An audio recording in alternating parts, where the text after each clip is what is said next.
마이의 희생을 통해 온전한 피지컬 기프티드를 완성하여 오우기를 죽인 마키. 그 소식은 제닌가에 빠르게 퍼져 지니치와 나오야의 귀에 들어가게 됩니다.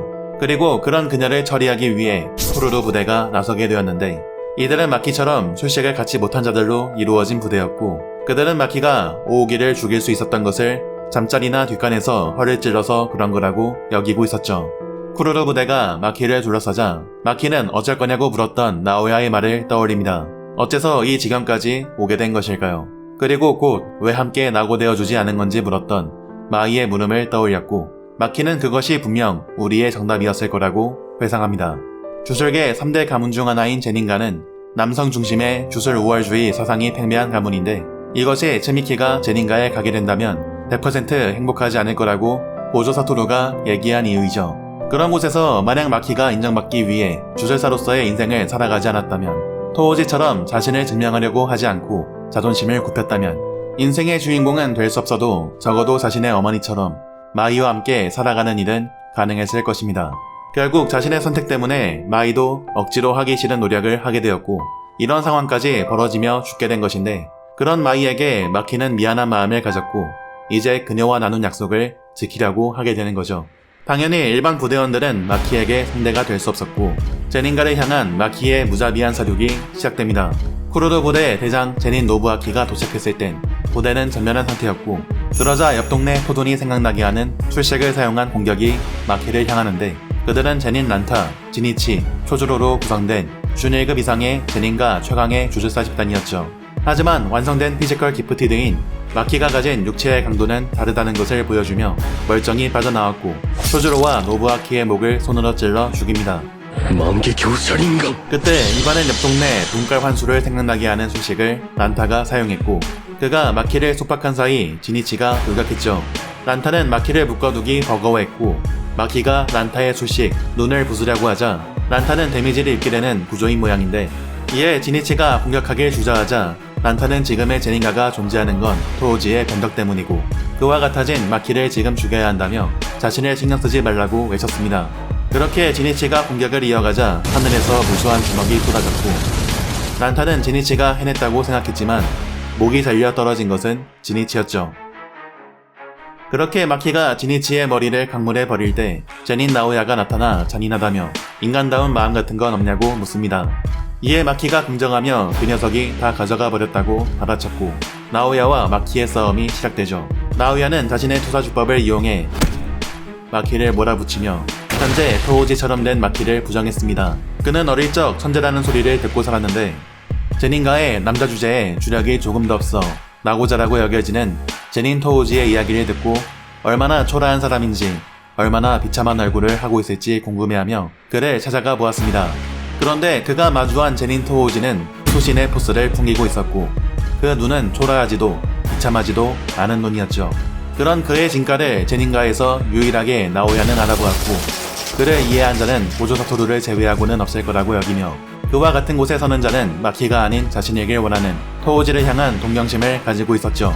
그렇게 나오야는 투사주법의 최대 능력을 끌어내며 초소오전의 패배를 교훈으로 삼아 최고 속도를 만들어냈고, 이에 마키는 오우기부터 여태까지 쌓아온 부상의 여파로 장기전은 불리하다고 판단하여 갈비뼈가 부러지더라도 그의 공격을 받아내 동작을 멈추게 하기 위한 정면 승부를 노리게 됩니다.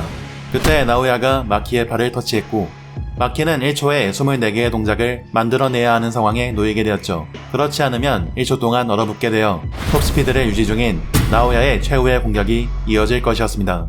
그런데 마키의 주먹은 그의 눈앞에 있었습니다. 이제 토오지급으로 극도로 신체 능력이 향상된 마키는 투사주법의 움직임까지 눈에 보이게 된 것이었고, 나오야와 싸우면서 1초에 24번 동작을 새겨 넣는다는 구체적인 정보도 파악해 최후의 순간 카운터를 노린 것이었죠. 그렇게 마키의 주먹이 나오야의 얼굴을 강타하며 이들의 싸움은 끝나게 되고, 마키는 부엌에서 밥을 짓고 있는 어머니를 찾아갑니다. 마키는 어째서 자신이 기고에 출입하려고 했을 때 돌아가라고 한 건지 물었지만, 어머니는 무슨 소리라며 되물었고 곧 마키에게 베이게 되죠. 마키의 제닌가 부수기로 그 저택은 피와 시체로 가득했습니다. 그런데 나오야는 아직 살아남은 상태였는데, 그는 뒤에 나타난 마키의 어머니의 칼에 등을 찔리게 됩니다.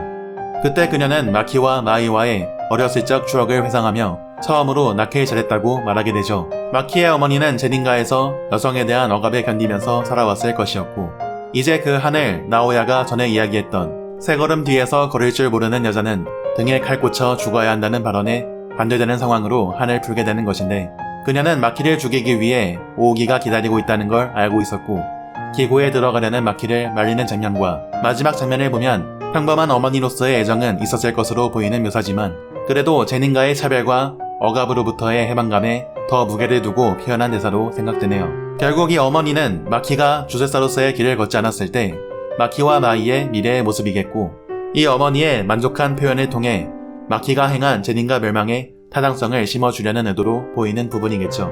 아무튼 마이는 니시미야에게 마이의 시신을 맡긴 뒤 마이와의 약속을 위해 모든 제닌가 사람들을 죽이고 다니게 되고, 고조가와 카모가는 3대 가문에서 제닌가를 제명할 것을 제의하게 되는데, 주술 총감은 이를 보류하는 것으로 마무리됩니다.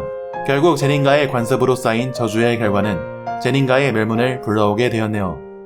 私は性格悪いかな。家の連中に吠え面かかせてやるんだ。そんでうちから全員家ぶっ潰してやる。僕に手伝えることがあったら何でも言ってよ。全員家ぶっ壊そうなんて。バカ。一人でやるから意味があんだよ。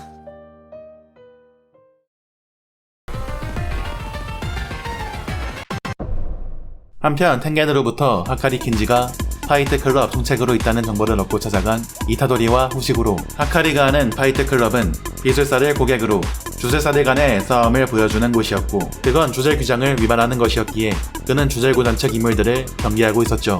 그런 문제는 후식으로가 말빨로 잘 구워서 마치 마다리도 잘 맞는 바람에 이타도리는 파이트 클럽 선수로 참여해 내부에서, 후식으로는 외부로 잠입해 하카리와 접촉하는 것을 목표로 행동하게 됩니다.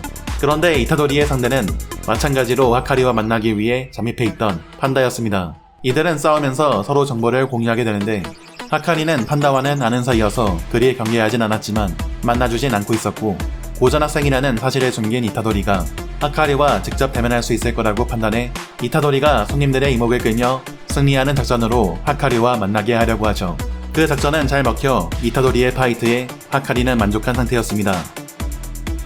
그런 상황에서 후시구로가 그림자를 이용해 내부로 침입하는 한편, 하카리는 이타도리를 본 자신의 소감을 이야기합니다. 가슴이 기분 좋게 술렁거린다고.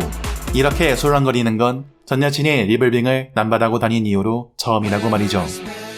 이렇게 개그맨보다 말하는 게 웃긴 개그 캐릭 하카리의 등장으로 주술회전 3기 6화가 끝나게 될 것 같습니다. 여러 이야기를 하고 싶지만 나중에 애니화되면 이야기해보도록 하고요. 마키의 스토리는 나루토로 치면 호카게가 되겠다는 나루토였다가 마을을 부수겠다는 사스케가 되어버린 꼴이다. 이게 주술회전에서 기존 만화의 클리셰를 부수는 예인데, 잘 쓰면 신선하고 도파민을 자극하지만 못 쓰면 캐릭터가 붕괴되는 경우도 발생하죠. 자, 그럼 구독과 좋아요, 알림 설정 부탁드리며 다음화에서 뵙도록 하겠습니다. 안녕.